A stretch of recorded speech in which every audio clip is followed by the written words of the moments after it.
시청자 여러분 안녕하십니까. 오늘 저희 창캐방송은 부산 북강서을에 출마한 조영환 후보를 찾아와 보았습니다. 오늘 그동안에 좌익의 기수, 종북 세력의 향도로서 부산에 아무 지역 연고도 없이 내려온 문성근을 탈락시키기 위해서, 낙선시키기 위해서 내려온 우리 조영환 후보가 그동안에 여러가지 사무실을 얻고 이런 절차를 마치고 예비후보로 등록까지 마치고 오늘 그러니까 어제 오후에 현수막을 걸고 사무실을 이제 본격적으로 가동하기 시작했습니다. 조 대표님 안녕하십니까? 네, 안녕하십니까? 그동안 수고 많으시죠? 불모지 같은 데 내려와가지고 좀 힘들었죠. 예. 어떻게 활동하시는지 좀 말씀 좀 해주시죠. 연고지가 약하고 또 이렇게 정말로 불모지 같은 곳에서 와서 이제 사무실도 이렇게 세팅을 해야 되고 예비 후보도 등록을 해야 되고 여러 가지 또 부족된 것이 많은 가운데서 그걸 다 이제 준비를 해가지고 드디어 이제 본격적으로 선거 운동을 하게 돼서 굉장히 기쁘고 또 이 부산의 상황이 또 이게 보수 우익 세력이 필요하고 또 심지어 또 저 같은 사람이 필요한 곳이라서 조금 힘들지만은 내가 필요한 곳에 내가 있다는 그런 점에 대해서는 굉장히 기쁘고 또 마음이 편하고 또 이렇게 해야 될 보람 같은 것도 이렇게 이미 느껴지고 있는 그런 상황입니다. 그래서 여러 가지 많이 어렵지만은 또 이게 사람이 어렵지 않으면 또 보람이 없기 때문에 여러 가지 또 이렇게 좀 즐거운 가운데 그렇게 있습니다. 지금 위치를 보니까 구포하고 또 함영동 지나서 이 수정이라는 역인데 이 역이 바로 낙동강에서 가깝네요. 문자 그대로 낙동강 전선에서 사실. 네, 여기 낙동강변을 따라가지고 강서구하고 여기 북구 낙동강변 이게 동쪽과 서쪽이 이제 지역구입니다. 그래서 그야말로 축자적으로 글자적으로 이 부산 북강서는 낙동강 전선입니다. 아마 문성근이나 또 문재인, 김정길이 이렇게 낙동강 전선이라고 해서 이 부산 배후 남쪽에서 북쪽으로 치고 올라오는 것도 굉장히 이게 지리적으로 정확한 개념이라고 생각하고 그 낙동강 전선 배후 서울 쪽으로 향해서 치한 바로 그 지역에 내가 있는 것이 하나의 운명적 즐거움이라고 할까, 운명적 어려움 그런 것들이 제 역사, 제 인생의 앞에 있어가지고 상당히 흥미롭기도 하고 앞으로 좀 어렵고 즐거운 일이 동시에 벌어질 듯한 그러한 느낌을 많이 받고 있습니다. 그런데 지금 문성근 진영은 지금 어떤 활동을 하고 있습니까? 문성근 씨는 이제 지난번에 민주통합당, 민통당이 한명숙이나 문성근 같이 골수 좌익들을 주로 대표진으로 뽑았습니다. 주로 뭐 SNS라든지 혹은 또 이런 이게 기동성이 빠르고 전념성이 빠르는 그러한 투표 수단이라든지 또 이런 투개표 수단을 통해 가지고 사실상 이 종목성이 굉장히 강한 사람들이 지도부를 형성하고 있습니다. 그래서 문성근 같은 경우에는 이제 주로 지도부에서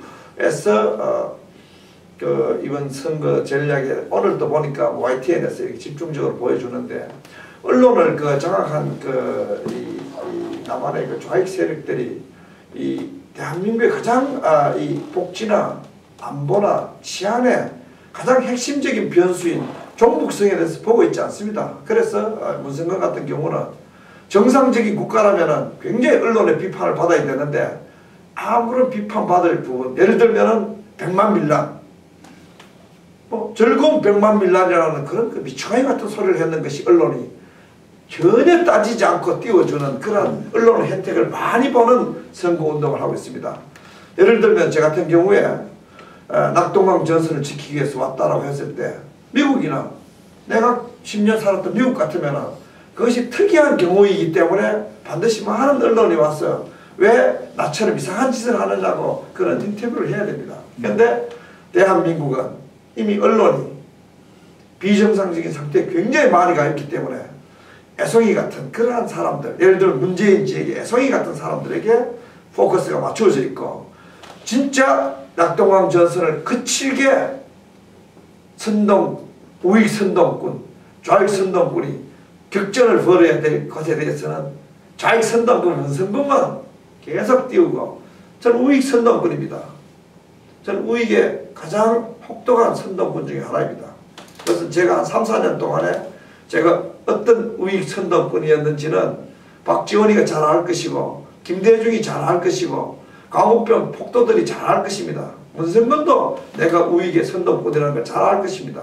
그러면은 우익의 선동꾼이 와서 좌익의 선동꾼이 문성근에게 딱 대결을 하면은 정상적인 나라의 언론이면은 와서 문성근의 10분의 1을 나를 다루어 가지고 어떤 대결이 벌어지는지를 진지하게 물어야 됩니다.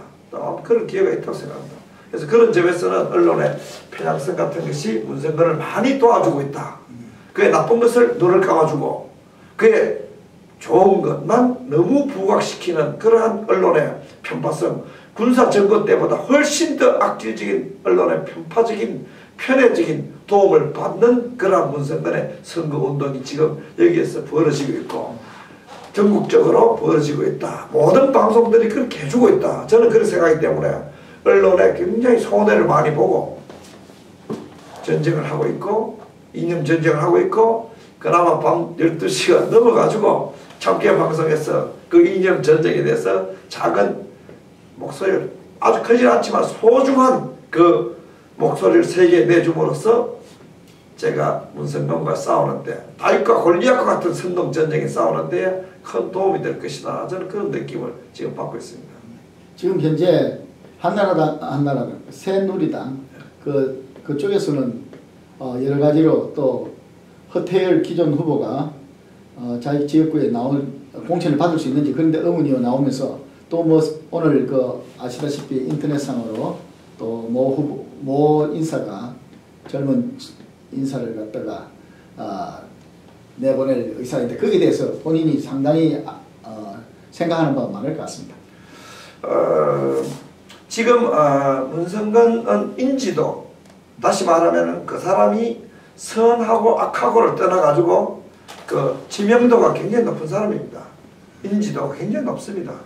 그래서 그 사람이 이제 선하고 악하고를 페임이나 노토라이어티를 가리기 전에 악명도 인지도에 들어가기 때문에 인지도 굉장히 높기 때문에 새누리당이 정상적인 전략가가 있다면은 이 지역에 인지도가 높은 사람을 내보내는 것이 전쟁에 가장 유리합니다. 그런데 한나라당 안에 제 느낌으로는 좌익 세력에게 져주기 게임을 하는 전략가가 있는가 그런 의심이 들 정도로 참 괴이하게 인지도와 그 지명도라든지 혹은 또 심지어 인기도도 심지어 나보다도 높을까 의심되는 그런 사람들을 여기에 그런다면은 문성근처럼 지명도가 높은 사람은 지명도가 낮은 사람들을 상대로 너무나 쉬운 게임을 할 수 있습니다. 그거를 한나라당 전략가들, 새누리당 전략가들이 지속적으로 그런 전략을 세워가지고 지명도가 높은 사람을 밀어내고 진짜 듣도 보도 못한 사람을 여기에 내본다는 것은 새누리당에서 문성근 이기게 해주는 전략을 구사하는 게 아닌가 오늘 그런 생각을 오늘 많이 혼자 했습니다. 그래서 저는 새누리당 누가 와도 상관이 없습니다. 저는 낙동강 전선을 새누리당이 지킨다고 생각해 본 적이 없습니다. 제가 새누리당이 혹은 한나라당이 정상적인 보수의 정당이라면 그 사람들이 지키도록 남의 동네 내버려둬야죠. 그러나 제가 지난 한 5년 동안에 겪은 바에 비하면은 박근혜 비대위나 혹은 박근혜 새누리당은 좌익과 싸울 수 있는 기본적인 마인드가 안 돼 있고 능력도 없고 그런 의사도 없습니다. 그렇기 때문에 여기에 와서 내가 소위 문성길로 대변되는 문성근, 김정길, 문재인이 문성길로 합니다. 이 문성길이 소위 말해서 김일성도 땡크로 부수지 못했던 80km, 40km, 200리, 100리 그 낙동강 전선을 오히려 부산에서부터 거꾸로 쳐들어가겠다는 것에 대해서는 이 좋은 시대에 나 한 사람의 선동력에 의해서 충분히 그거를 파괴할 수 있다. 저는 제 마음속에는 문성길이 모두 소위 말해서 노무현이나 김대중 세력이 모두 나 한 사람에 의해서 낙동강 전선에서 무너질 수 있다 하는 그 생각이 내게 가득하고, 또 언론이 최소한 정상적이면 나는 그것을 할 수 있다고 생각합니다. 언론은 고의적으로 낙동강 전선에서 좌익 선동꾼을 도와주고 대한민국을 지킬 우익 선동꾼에 대해서 피해가는, 심지어 나쁘게 보도할 가능성이 높은, 무시한, 철저히 블랙리스트로 무시하든지 아니면 나쁘게 보도할 가능성이 있다. 저는 그렇게 생각하기 때문에 그건 또 그 불리한 상황에서 내가 어떤 효과적인 수단과 방법을 통해서 나를 또 어필할 수 있는 그런 기회가 반드시 올 겁니다. 대한민국은 지금 서울에서 광노현이라든지 박원순이라든지 이런 사람들이 조금씩 속인 것들이 다 무너지고 있어요. 부산도 무너지게 돼 있어요. 문성근이 100만 밀란을 일으키는 자가 국회의원 후보로 나왔다는 게 이 자체가 비정상이다. 정상적인 국가에서 밤에 횃불을 들고 발치산처럼 100만 밀란을 일으켰다면 국회가 아니고 가빠이가 있어야 된다. 그러한 사람을 어떻게 내가 다룰 것인가는 사실 어려운 게임이 아닙니다. 사실 새누리당 같은 데서 방해 공작만 없어도 제가 게임이 쉽다 하는 생각을 많이 합니다. 훨씬 지명도가 있는 사람 내을 두고 듣도 보도 못한 사람을 여기 보낸다고 유독 온 언론이 북강서를 찍어가지고 듣도 보도 못한 사람을, 그것도 이미 이정희를 잡기 위해서 관악을에 나가겠다고 프레스센터에서 우파에서 유일하게 출마 기자회견을 한 사람이 있거든요. 안 그래요? 그 사람을 이거는 그냥 내 입장에서 봤을 때는 방해 공작이 아닌가. 심지어 오늘 하루 그런 생각을 했어요.